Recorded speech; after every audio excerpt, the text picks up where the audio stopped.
A Caribbean and Latin American alliance to combat rising crime. An agreement signed to improve Barbados' water supply resilience and reliability. The brother of the island's latest road fatality wants justice for the hit-and-run victim. Broadcasting from our studios in the Pine St. Michael, this is CBC NewsNight, starting now. Good evening, I'm Pearson Bowen. As Barbados, the rest of the Caribbean and Latin America focus attention on the vexing issue of crime with a new initiative, Prime Minister Mia Amor-Motley wants their efforts to reflect greater collaboration. This was her clear message as the island and 17 other countries sign on to the Alliance for Security, Justice and Development, which is intended to change the landscape of security in the Americas. Anesta Henry reports. Prime Minister Motley wants countries in the Caribbean and Latin America to see the newly launched Alliance for Security, Justice and Development as an opportunity to work together to fight against the devastating effects of organized crime. Addressing the official launch of the Alliance and the signing of its foundation through the Barbados Declaration, Prime Minister Motley says the separation between Latin America and the Caribbean that has come by historic links and as a result of language has now to be bridged. Because it does not exist in the eyes of the criminal community.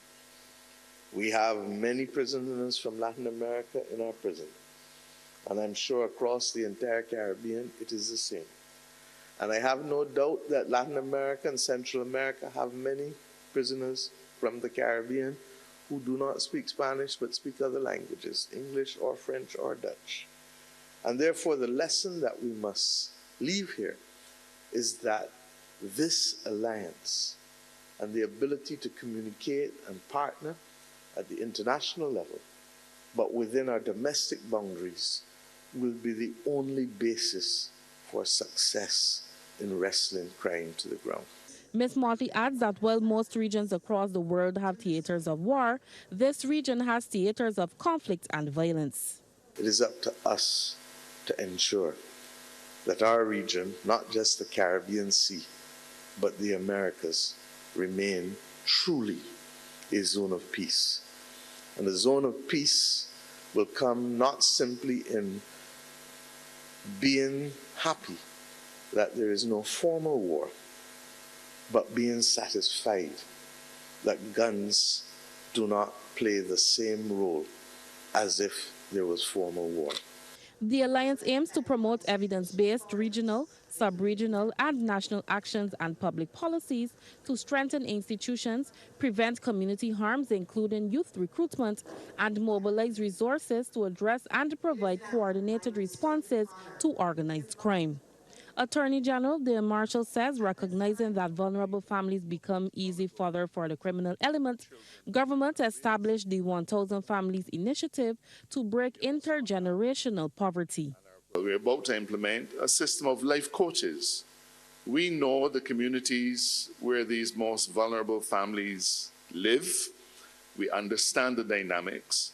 And through introducing a system of life coaches, we hope to be able to provide emotional and other support for these families so as to ensure that we can steer their children away from the criminal element.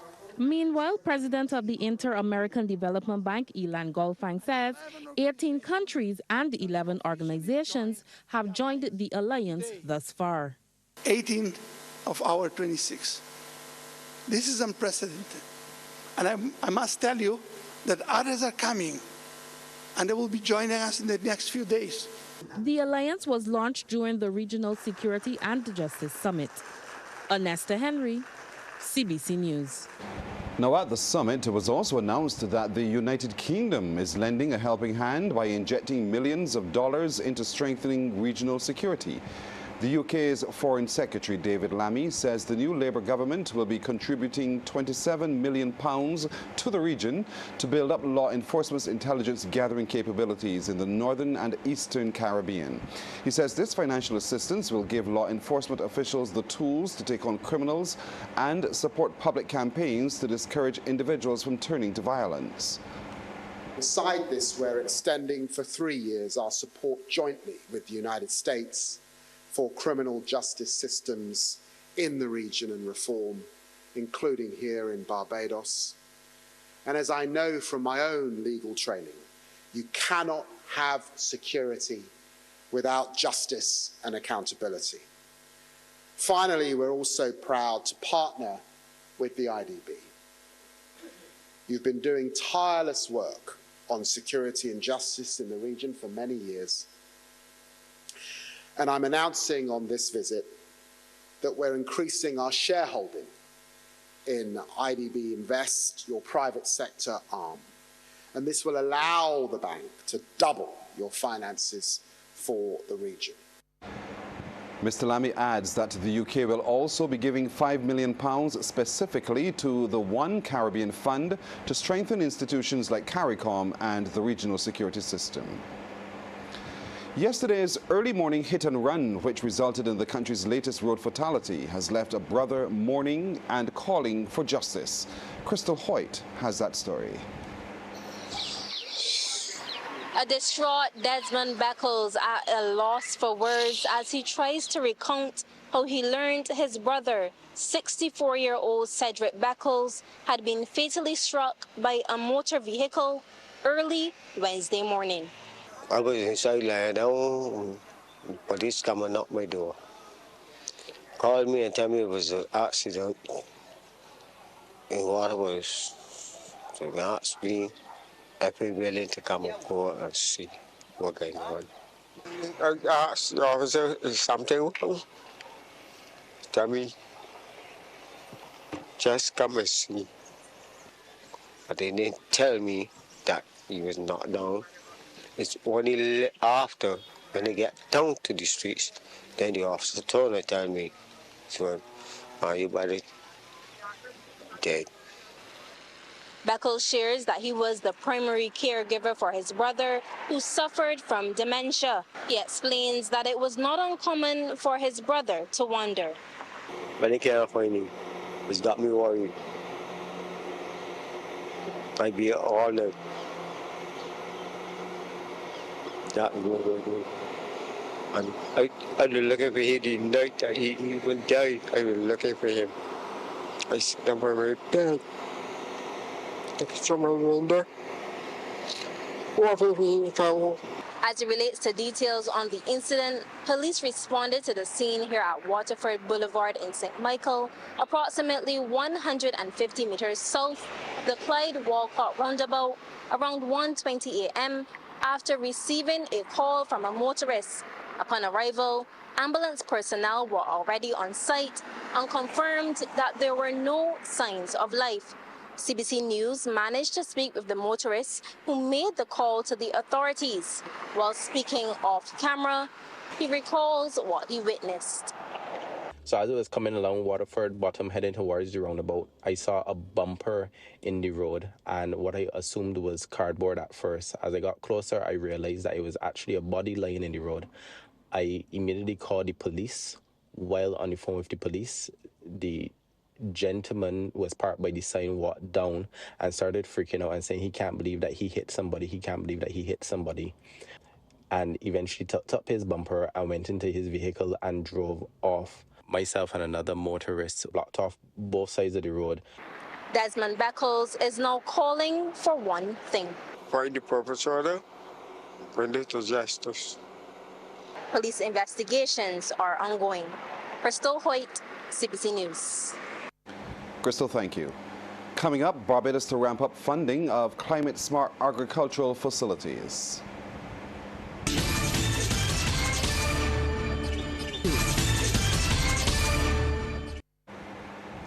Well, in business tonight, the head of one of the banks involved in the world's first debt for climate swap says it's pleased to be a part of the initiative. CIBC Caribbean, along with Scotiabank and RBC Royal Bank, agreed to lend the government of Barbados $600 million. Those funds will be used to buy back an approximate equivalent amount in high-cost government debt at a cheaper interest rate. Now, the savings will be used to pay back a loan to construct a tertiary sewage treatment plant on the South Coast. Managing Director of CIBC Caribbean, Donna Wellington, spoke about the initiative during a signing ceremony at Ilaro Court. CIBC Caribbean was extremely proud to be at the forefront of this transaction, which is going to do so much good for Barbados. We are also extremely pleased as CIBC Caribbean to have led and arranged this transaction along with our other banks in local dollars, I really must say, Scotiabank and Royal Bank here, who are also here with us. And we just really feel extremely proud to be able to support sustainable financing in Barbados, and especially the first of its kind in the world. Collaboration between the public and private sector provides the catalyst for innovation and infrastructure. The revelation from Chief Executive Officer of the Barbados Tourism Marketing Incorporated and Chairman of the Board of the Caribbean Tourism Organization, Andrea Franklin, at the recently held Allied Holiday Cocktail Party in Miami. It was the first event of its kind, and she told the gathering that the focus of the initiative is to push the Caribbean as the leading warm weather destination. The private sector and NGO communication play a pivotal role in the success of the CTO and, for that matter, success of Caribbean tourism. Through partnerships between the private and governmental sectors, we can achieve a lasting and meaningful impact. This collaboration drives innovation, enhances infrastructure, and strengthens the competitiveness of Caribbean tourism. Together, we showcase the power of public-private synergy, with your contributions serving as the foundation of our continued growth and success. Time now for tonight's trading report. In Jamaica, JMMB Group Limited 9.50% with 3,069,505 units was the volume leader, followed by Trans Jamaican Highway Limited and Victon Energy Limited. In Trinidad and Tobago, Republic Financial Holdings Limited was the volume leader, with 618,573 shares changing hands for a value of Trinidad and Tobago $71,106,472.73, followed by Massey Holdings Limited. And here in Barbados, Epley Caribbean Property Fund SCC Development Fund and Epley Caribbean Property Fund SCC Value Fund each traded 1,429 shares at Barbados 14 cents and 50 cents each, respectively. And that's business tonight. We'll take a break here. We're coming back with a look at the weather.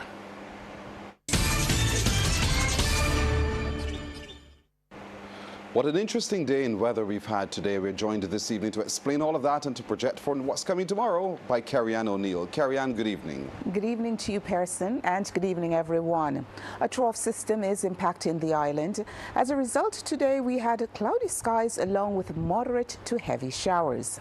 Now, the winds across the region, they are light to moderate, and there is a confluent pattern maintaining some isolated thunderstorms across the Guianas.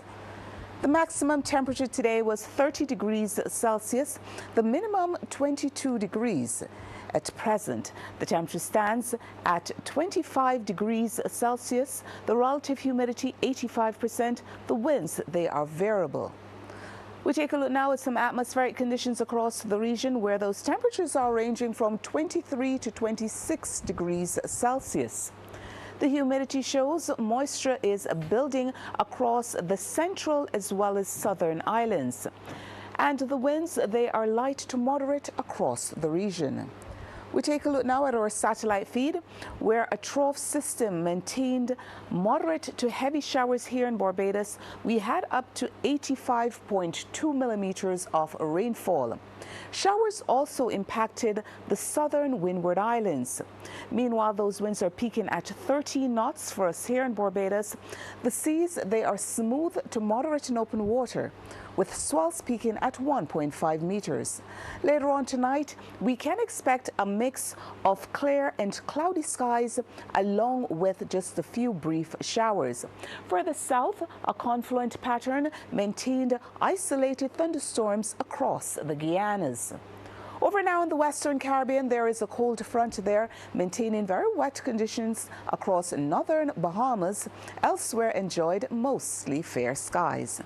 That's our first look at the weather. After the break, we'll have the forecast. Welcome back. In the forecast for tomorrow, the sun is expected to rise at 11 minutes after 6. It will set at 5:33. The seas, they are smoother to moderate in open water, with swells peaking at 1.5 meters. The winds, they're coming in from the east to the east-southeast, peaking at 20 kilometers per hour. For us here in Barbados tonight, we can expect a mix of clear and cloudy skies along with a few brief showers. And over the next 3 days, a mix of sunshine, clouds, and showers can be expected.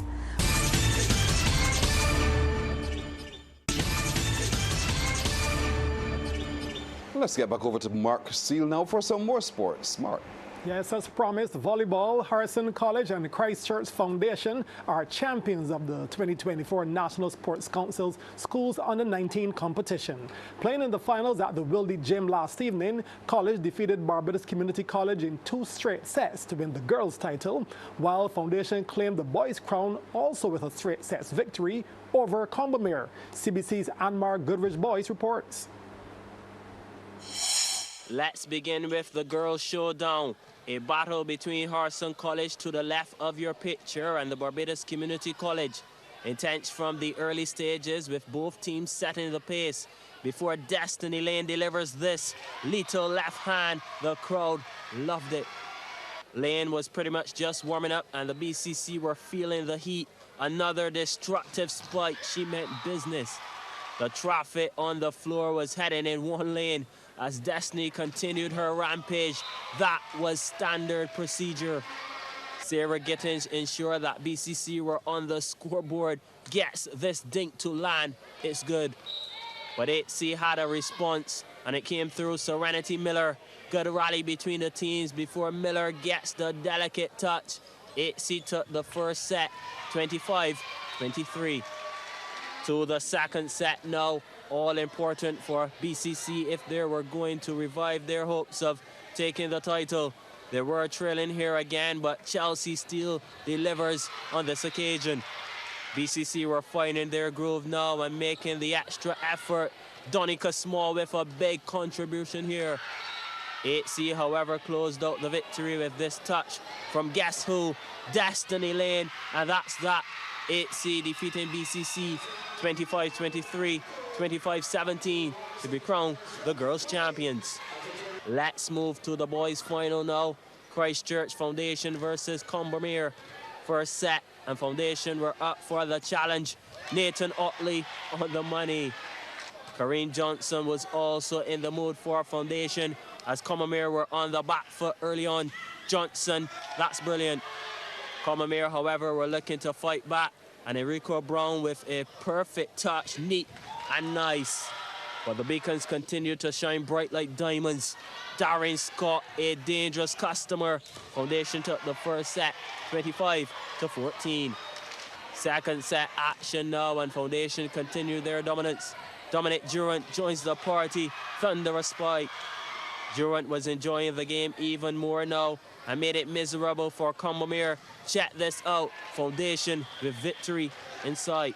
The winning moment came shortly after. Foundation probing, and Combermere just could not handle the pressure, finding their own net and granting Foundation the win. Final score, 25-14, 25-24. Foundation are champs. And Mark Goodrich Boys, CBC Sport. A group of 15 skaters is heading to Miami for training and coaching programs geared towards developing the sport of ice skating in Barbados. The School of Skaterholics, under the auspices of the Barbados Skating Association, will leave the island tomorrow for that 5-day trip. The group has been hard at work at their training base at Warren St. Michael. Founder of the club, Winnell Niverson, says with Barbados not having an ice skating rink at the moment, they have to travel to learn the various techniques. Barbados don't have any ice. And in order for us to go to the ice and skate well, we need to have figure skating techniques or techniques of ice that we can carry to the ice. And Tracy from the Barbados Ice Skating Association had contacted me and said, hey, Winnell, in what way can you assist some of the skaters here? And at the time, we were looking at one of the adult skaters and one of the other junior skaters.